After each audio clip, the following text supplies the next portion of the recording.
ఎప్పుడు కూడా న్యాయ విమర్శ చేసేటువంటి లేక తీవ్రమైన క్రిటిసిజం, విమర్శలు చేసే అలవాటు కలిగినటువంటి వారు.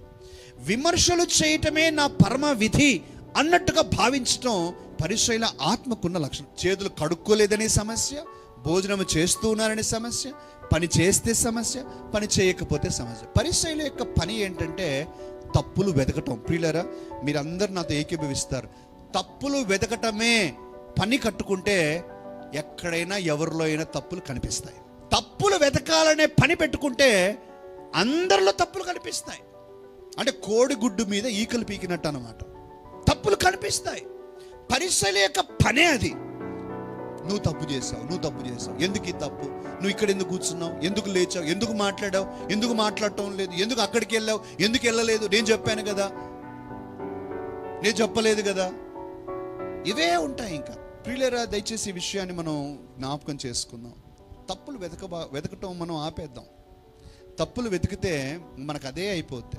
మదర్ తెరీసా గారు చాలా మంచి మాట చెప్పారండి ఈ విషయంలో. నాకు చాలా నచ్చింది. ఏమంటదంటే మదర్ తెరీసా గారు, if you keep on judging people, where is the time to love them?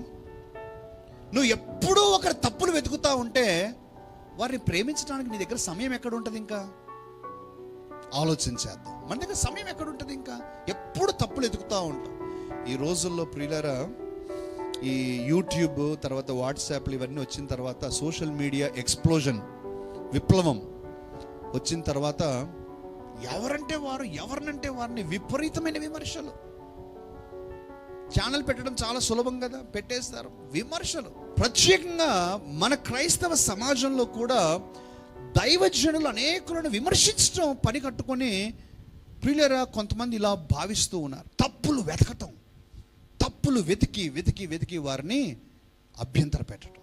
ప్రియులారా, దయచేసి నా మాటలు ఆలకించండి. వాక్యాన్ని వింటున్న అందరితో నేను చెప్తూ ఉన్నాను, ఎవరి గురించి కానీ, విశ్వాసుల గురించి 1, 2 దైవజనుల గురించి విమర్శించాల్సినటువంటి పని పెట్టుకోవాకండి.